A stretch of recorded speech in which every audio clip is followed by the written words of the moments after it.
People's Republic of China. Ginulat ni Pangulong Bongbong Marcos, biglang tinawagan si Fumio Kishida.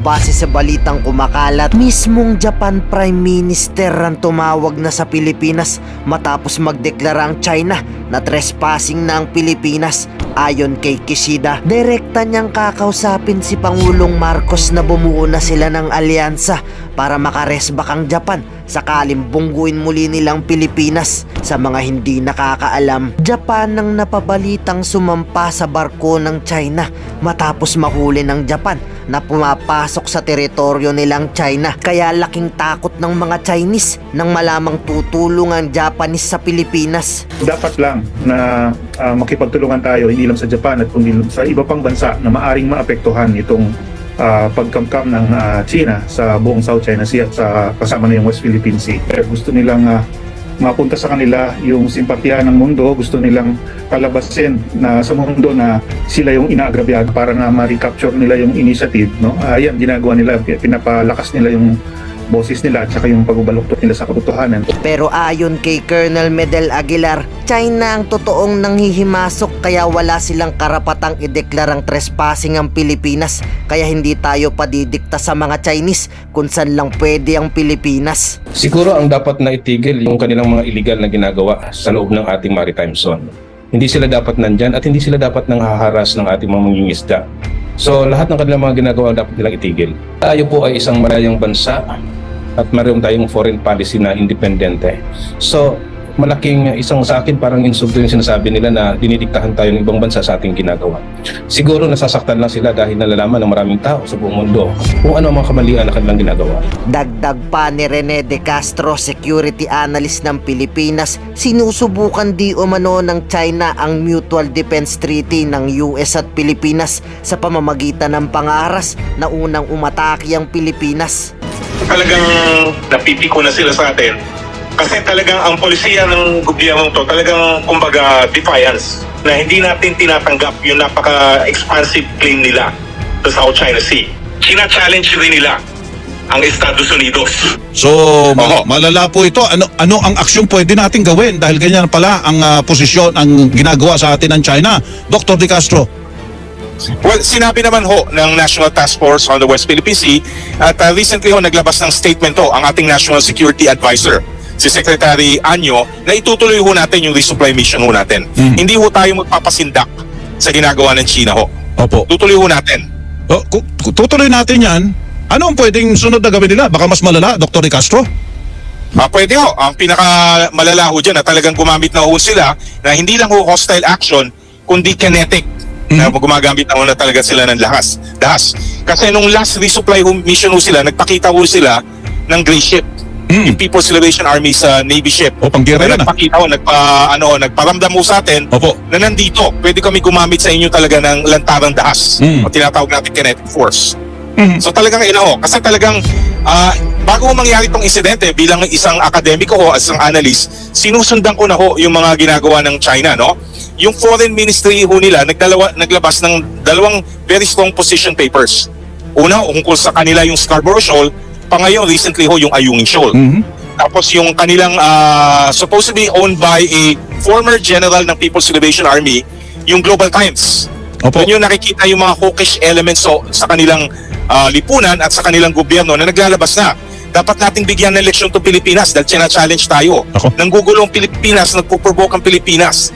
So nagpapadala lang ho sila talaga ng mensahe talaga na balak ho talaga nila mag-conduct ng hostile action. Tsaka of course recently, nabasa ko lang, nag-conduct ho sila habang nagkakaroon tayo ng military exercise with the US and other security partners yung sama-sama.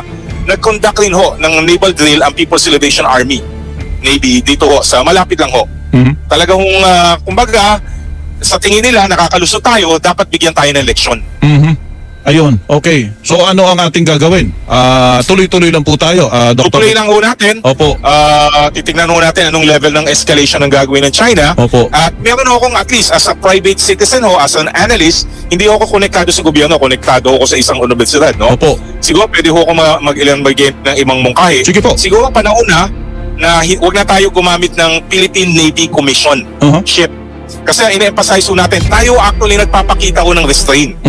Sinasabi ho natin ng China, hanggat maaari ayaw natin gumamit ng gray ship, although kayo nagpapakita na kayo at binabangga nyo, maaaring gumamit na ho talaga tayo ng Philippine Navy vessel pagdating ho sa resupply. Tsaka meron naman ho tayo yung mga natanggap natin sa Estados Unidos, yung mga Cyclone class. Mabibilis ho yan. So mahirapan ho sila, hindi katulad ho yung barko na yan, no? Yung wooden. Oo. No? So para pakita ho natin na ayaw natin ng gulo, pero gagamit kami ng paraan para hindi nyo kami maharas, gagamit kami ng mas mabibilis na barko. Opo. Oo, pwede rin isa rin yung possibility dyan since nagkukonduct na ho tayo ng Enhanced Maritime Operation with the US Navy, with the Japanese Maritime Self-Defense Force, and of course, ang Royal Australian Navy nag-o-offer na rin ho. Siguro, maaari sama natin sila. At least, ito lang ho yung aking pananaw bilang isang ordinaryong mamamayan. Pero ang ultimate solution ho talaga dito, no? Maaaring palitan na ho natin yung nandun sa yung BRP Sierra Madre. Maglagay na ho tayo ho doon ng permanent structure. Opo. Para hindi na ho tayo nagkukonduct ng periodic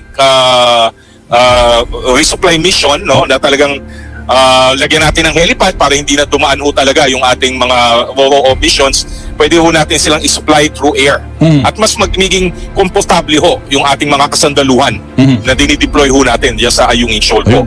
Sa panahon ho ngayon, meron talaga kita na natin na talagang escalation, no, na yumagtong na ho sa meron na hong hostile act, no, na talagang pinakita ho nila sa pamagitan ho ng pagbangga ho ng Chinese Maritime Militias doon sa Coast Guard vessel natin, at nung pangbagga ho ng Chinese Coast Guard vessel doon sa resupply ship po natin. Kumbaga at this point in time nakikita na ho natin na talagang meron ng intention at talaga to, no, hindi ho to talaga aksidente. This is an intention on the part of the Chinese to effect this bomb. Ginagamit ho ng ibang newscaster bomb, ginagamit ng evacuation, pero nakikita naman ho natin na talagang meron na akong contact. Hostile contact ang pwede ho natin sabihin dito. Hostile contact. Kaya daw nila hinarang, ang hinala nila may dala na naman na mga construction materials, Dr. De Castro. Ang sagot ho dyan ni General Browner, wala kayong pakialam. Tama yun. Unang-una, hindi ho kayo dapat nandyan. Tama. Dahil exclusive economic zone ho natin yan, at international waters pa rin ho yan. Bakit kayo nandyan? Bakit kayo nangaharang? Kasi sinasabi nila, kanila ho. Kung tatanggapin ho natin yung kanilang reason na binaga, tinatanggap nila na kanila yan. At hindi ho dapat natin tanggapin. Ang unang tanong na dapat nating i-reso, unang-una, bakit kayo nandyan? Bakit kayo nangaharang? International waters yan. Okay. So, pero yung mga diplomatic protest, tuloy lang natin yon, Dr. De Castro. Tuloy na ho natin at palakasin din ho natin ang ating sandatahan lakas, lalo na ho yung hukbong pandagat natin at of course yung Philippine Coast Guard. Sige Kasi po. ang issue, ang labanan ho talaga yun, at hindi lang ho to generation. It will be intergenerational kasi decidido ho talaga. Determinado ang China na sakupin ang 85 to 90% ng South China Sea. Anong ebidensya ho natin? Tignan lang ho natin yung nilabas ng mapa na September ng Ministry of Natural Resources ng China. Nakikita yun na nila ang kanilang goal sa Kupino. Tignan lang ho natin yung 10-dash line. Wala nang issue ho dyan na meron tayong territorial dispute. It's a blatant. Ang ginagamit ko na ho yung termino ho ni Defense Secretary Gibo Chidoro. Pananakop ho. Kaya kung papayagan ho natin na China sa sakupin ang ating exclusive economic zone, mananagot ho tayo sa future generations of Filipinos.